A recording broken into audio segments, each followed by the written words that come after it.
সমাজ প্রগতির রথ আজ যত দ্রুতই ছুটুক না কেন, আমাদের চেনা সম্পর্কের সুবর্ণ সুতাগুলো যেন কোথাও গিয়ে বড্ড আলগা হয়ে যাচ্ছে।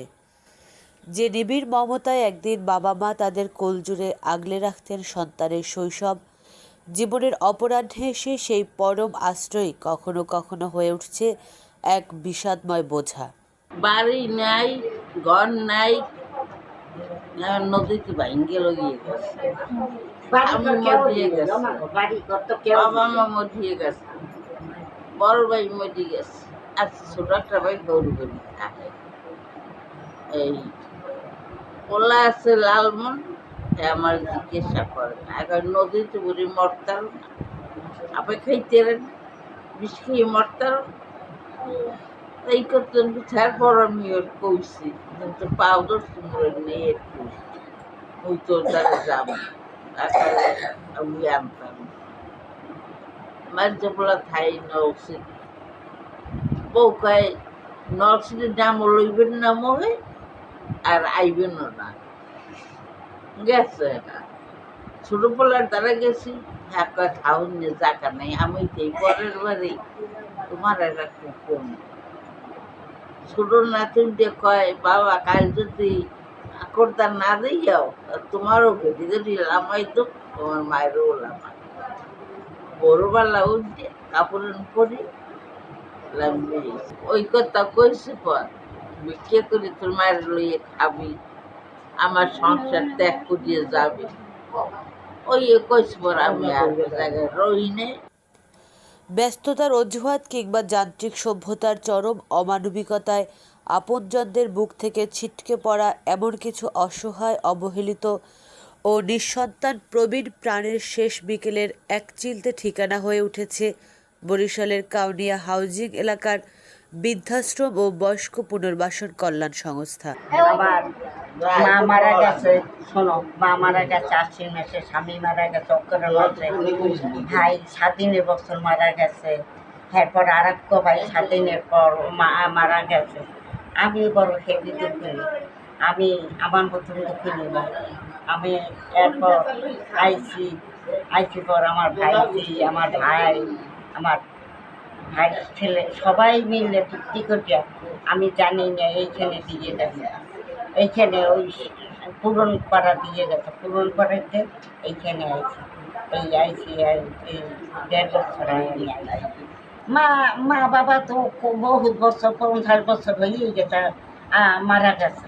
এখন আমার মা বাবা আছে যে মনে করবে, এখন এইখানে এরাই আমার বোন, ভাই বোন, মা বাবা এগিয়ে নেই আমার। এমন কোনো পৃথিবী আমাদের কাম্য ছিল না যেখানে বাবা মাকে বৃদ্ধাশ্রমে পাঠাতে হয়, কিন্তু চরম বাস্তবতার করাল গ্রাসে আজ এই সত্যকেও মেনে নিতে হচ্ছে। পরিষ্কার করি, আবার দেখবো একজনে মুতবে, কেন ওই একজনে মুততে থুইছে, এগুলো পরিষ্কার করা লাগে না?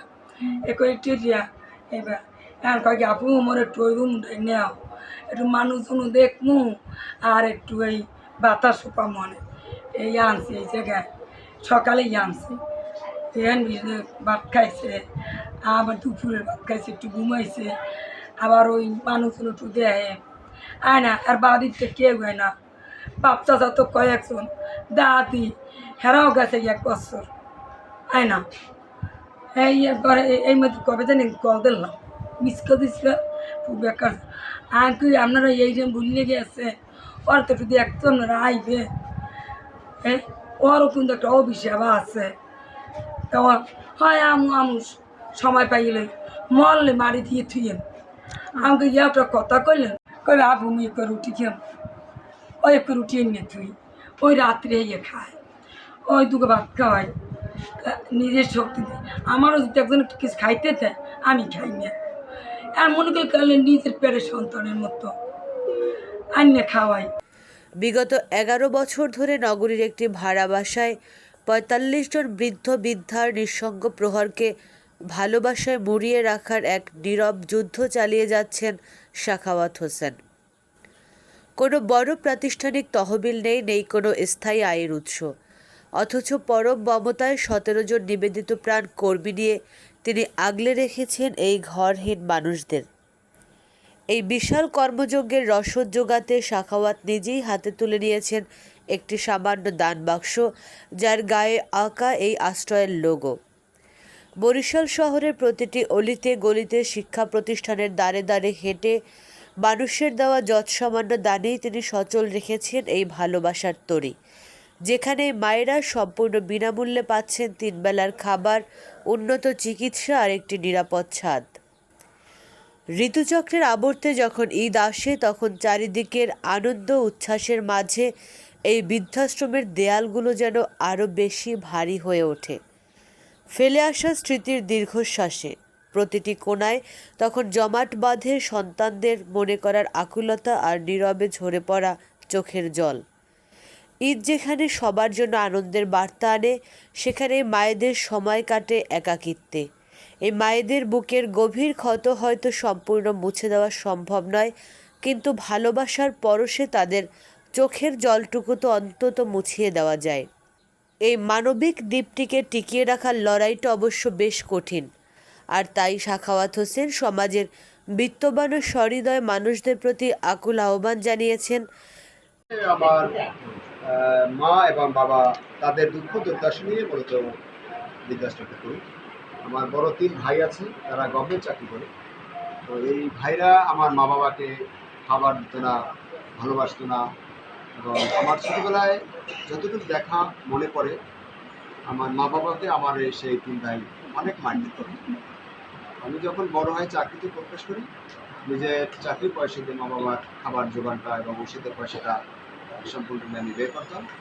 একটি সময় অফিসে বসে বসে মাঝে মাঝে দেখতাম যে প্রতিটা সন্তানদের দ্বারা আমার মা বাবার মতন আরও অনেক মা বাবারা নির্যাতিত হচ্ছে। সেই জায়গা থেকে মূলত একটি বৃদ্ধাশ্রম করার উদ্যোগ নিই 2015 সালে।